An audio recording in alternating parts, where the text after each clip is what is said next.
बिस्मिल्लाहिर्रहमानिर्रहीम। अस्सलाम वालेकुम वरहमतुल्लाहि वबरकातुहू। Welcome to Iqra first boys college. Student mathematics for class second year में वीडियो नंबर 10 के अंदर आज हम बात अपनी लिप्स की ही कंटिन्यू करेंगे और एक्सरसाइज 8.2 का क्वेश्चन नंबर 9, 11, 13 इसको कवर करेंगे। इसके साथ ही हम उन केसेस को, केस नंबर 3 और 4 को भी डिस्कस करेंगे, उसके फार्मूलाज को, जिसमें सेंटर जो है वो ओरिजिन के बजाय किसी h, k कह लें या g, f लोकेशन के ऊपर रिजाइड करता है। तो आइए क्वेश्चंस के सॉल्यूशन की तरफ चलते हैं। जी, क्वेश्चन नंबर 9 कह रहा है the length of the major axis of an ellipse is 25 अगर हो and the foci are the points +-5, 0, find the equation of the ellipse. Ellipse की इक्वेशन आपको बतानी है। और इधर स्टूडेंट आप देख सकते हैं कि ये जो फोकाई है, फोकल पॉइंट के एक्स एक्सिस के ऊपर होने से आप पहचान जाएंगे, और ये साथ में ,0 से आप पहचान जाएंगे कि ये वो केस है जो कि ellipse along whose centre is at origin and major axis along x axis. ठीक है, इस तरह से आप पहचान जाएंगे। तो हम इसके फार्मूले की शीट अपने सामने भी रख लेते हैं। लेंथ ऑफ मेजर एक्सिस की अगर हम बात करें वो 2a के बराबर होती है और हमें कितनी दी हुई है 25। तो a की वैल्यू हमें हासिल हो गई 25/2, जबकि फोकाई को अगर हम कंपेयर करें +-c, 0 से, फोकस c से जाहिर किया जा रहा होता है, तो c की वैल्यू हमें हासिल हो गई 5। अब हम जानते हैं in case of ellipse c² बराबर होता है a² - b²। सो 5 का स्क्वायर बराबर है 25/2 का होल स्क्वायर - b²। यहाँ से सिंप्लीफिकेशन के बाद हमें b² हासिल हुआ 525/4। तो इक्वेशन ऑफ एलिप्स की अगर हम बात करें as the ellipse is along x axis, तो इक्वेशन किसके बराबर हुई, जैसे कि आप देख सकते हैं इस फार्मूले की शीट में, x² upon a² + y² upon b² = 1 होता है। सो a² की जगह आपने क्या प्लेस किया, 25/2 का स्क्वायर जो कि 625/4 है, और y² ओवर b² की जगह आपने प्लेस किया 525/4 = 1। ये 4 डिनोमिनेटर के न्यूमरेटर पे चले गए, 4x² + 4y² = 1 अपनी जगह है, डिनोमिनेटर्स में ये नजर आ रहे हैं। By taking LCM and simplification finally you get 84x² + 100y² = 13125। Student जहन में रहे कि हम ये questions MCQs point of view से सिर्फ देख रहे हैं। तो अगर आपके पास जवाब इस शक्ल में MCQs में दिया हुआ है चॉइसेस में, तो ये आपका जवाब है। अदरवाइज आप यहाँ तक सॉल्व करके मैच करेंगे कि which choice is best for you.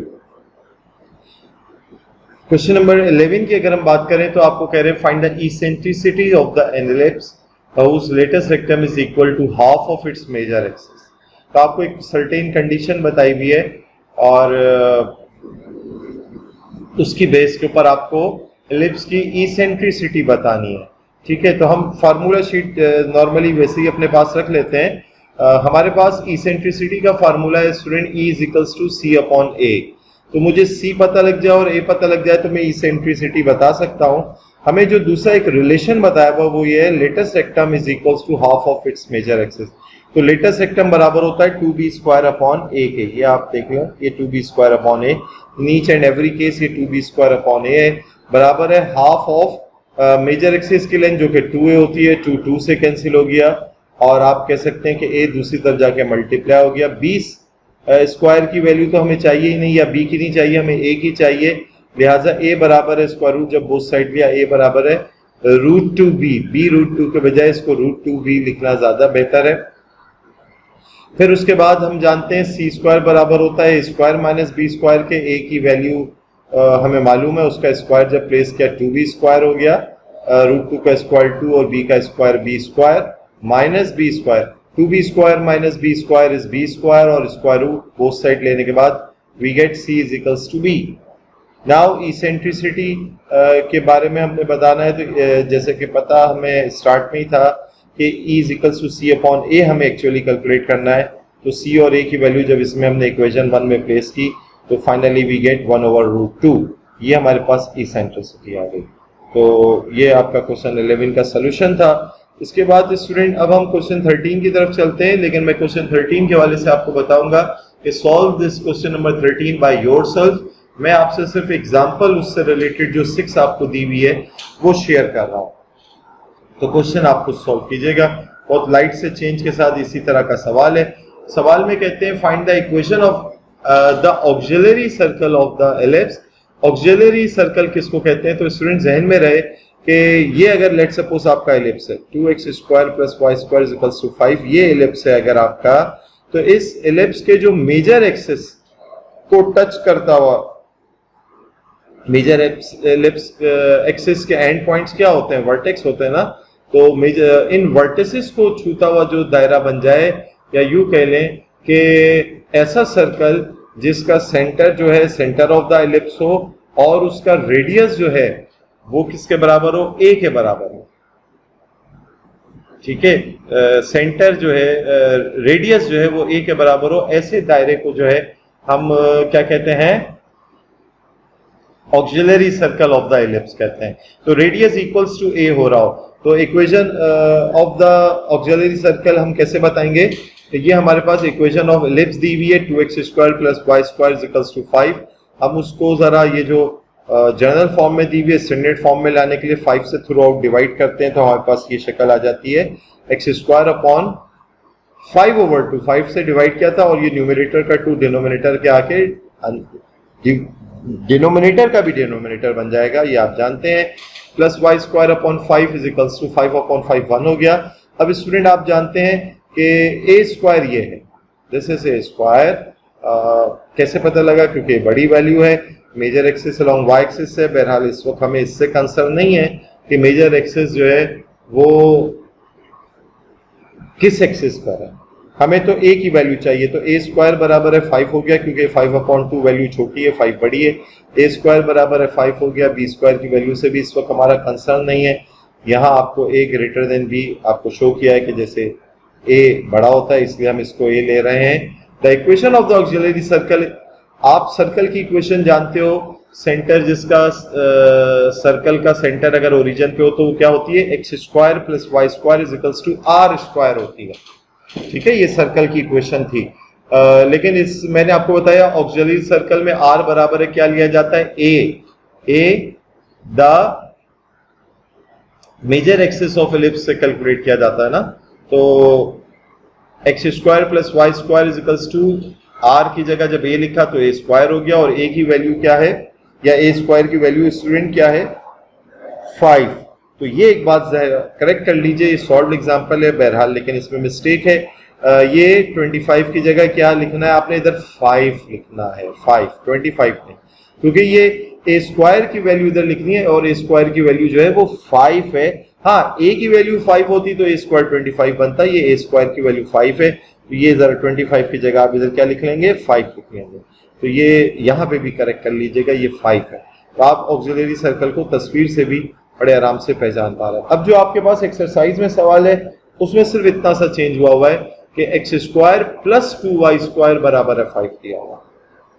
तो उसमें भी a की वैल्यू जो है वो निकल के आ रही है आपके पास स्क्वायर रूट 5 कह लें, या a स्क्वायर की वैल्यू 5 ही आ रही है। तो उसके अंदर भी इक्वेशन ऑफ ऑक्सिलरी सर्कल बराबर है x square plus y square is equals to 5 ही बनेगा।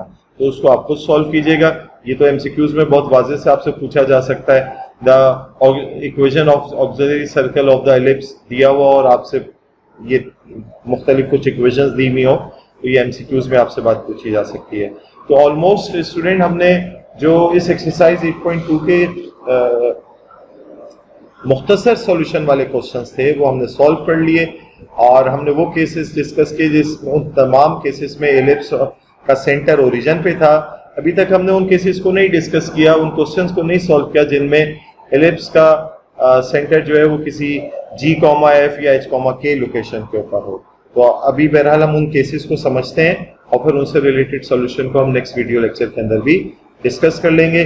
वाज़ेह रहे कि पैराबोला से रिलेटेड भी जो G, F या H, K वाली लोकेशन वाली कॉन्सेप्ट को तो हमने जान लिया था, लेकिन उसके सॉल्यूशंस को मैंने आपको कहा था सॉल्व एग्जांपल से आप खुद सॉल्व करें, तो वो पेंडिंग है। मैं इंशाल्लाह कोशिश करूंगा कि उसके सॉल्व एग्जांपल को भी आपसे डिस्कस कर लूँ, ताकि अगर किसी स्टूडेंट को प्रॉब्लम हो रही है तो वो भी ना रहे। तो आइए ये H, K वाले केसेस को देखते हैं या जी कॉमा एफ वाले केस को। तो स्टूडेंट अब आपको ये केस नंबर 3 और केस नंबर 4 नजर आ रहा है। इलिप्स आप देख सकते हैं कि उसका सेंटर जो है वो ओरिजिन पे नहीं है, किसी एच कॉमा के लोकेशन पे। तो सिर्फ मामूली सा चेंज होगा, जैसे कि पैराबोला में भी हुआ था कि x square upon a square plus y square upon b square is equals to 1 equation थी। अब एक्स माइनस एच का whole square plus y minus k का होल स्क्वायर है। इसी तरीके से अगर major axis along y axis हो तो उसमें आप जानते हैं कि ए स्क्वायर वाई के नीचे लिखा जाता है, तो वाई माइनस के का होल स्क्वायर और ये एक्स माइनस एच का होल स्क्वायर हो गया। बज़ाहिर और कोई चेंज नहीं है। फिर भी मैं आपके सामने जो मैंने इसके कंटेंट्स मजीद जो कैलकुलेशन की जा रही होती हैं वो लिस्ट किए हुए वो आपके सामने ये रख देता हूं। तो आप देखें ये तो जी और एफ के साथ मैंने इसको हैंड रिटन नोट बनाया है। आप एच कॉमा के एतबार से बनाना चाहें आप वो बना लीजिएगा। तो आप इधर देख रहे हैं कि फोकस में क्या चेंज आ जाएगा। फोकस अगर पहले plus minus C comma F था तो अब उसमें प्लस माइनस सी कॉमा 0 था, तो अब उसमें जी और एफ अपनी जो पर्टिकुलर लोकेशन है वहां पर चला गया। जी एक्स से रिलेटेड है तो एक्स में वाली वैल्यू में ऐड हुआ है और एफ वाई से रिलेटेड है तो वहां ऐड हुआ है। ऐसी वर्टेक्स के अंदर भी जी कॉमा एफ ऐड हो गया। डायरेक्ट्रिक्स में क्योंकि ये एक्स से रिलेटेड बात है तो जी ऐड हुआ है, और यहाँ देख लिया वाई से रिलेटेड बात है तो एफ ऐड हुआ है। ठीक है, इसी तरीके से इसेंट्रिसिटी तो रेशियो है, ये फिक्स रहेगी, ऐसे ही रहेगी। लेंथ ऑफ लेटेस्ट रेक्टम में कोई चेंज नहीं आएगा। माइनर एक्सिस के अंदर 0 कॉमा प्लस माइनस बी होता था तो G comma plus minus B plus F हो गया। इधर प्लस माइनस बी कॉमा 0 होता था तो उसमें जी कॉमा एफ ऐड हो गया। बाकी सब चीजें अपनी जगह एज इट इज है। तो स्टूडेंट ये बहुत अगर आपके पास ये फार्मूला शीट हो और आपने इसके जरिए बात को समझा हुआ हो तो आप बड़े आराम से ये सेंटर पैराबोला सर्कल, सॉरी मैं सेंटर कह गया, सर्कल पैराबोला एलिप्स और इन फ्यूचर हाइपरबोला, इन सबको बहुत अच्छा सा आप रिकॉल भी कर सकते हैं और समझ सकते हैं। अपने इन डायग्राम को फोकस करना है, इससे रिलेटेड जो ये फार्मूला शीट है इसको अच्छा सा लॉजिकली समझ लीजिए तो आप पूरी एक्सरसाइज आप देख रहे थे कि बड़े आसानी से सॉल्व हो जाती है। तो आज के लिए इतना ही था। इंशाल्लाह नेक्स्ट वीडियो लेक्चर में हम एलिप्स के जी कॉमा एफ या एच कॉमा के वाले केसेस जो कह ले उसको मुख्तसरन डिस्कस करेंगे और फिर हमने इंशाल्लाह ताला हाइपरबोला की तरफ भी पढ़ना है। जज़ाकल्लाहु खैर, सी यू नेक्स्ट टाइम इंशाल्लाह। अस्सलामु अलैकुम व रहमतुल्लाहि व बरकातुहू।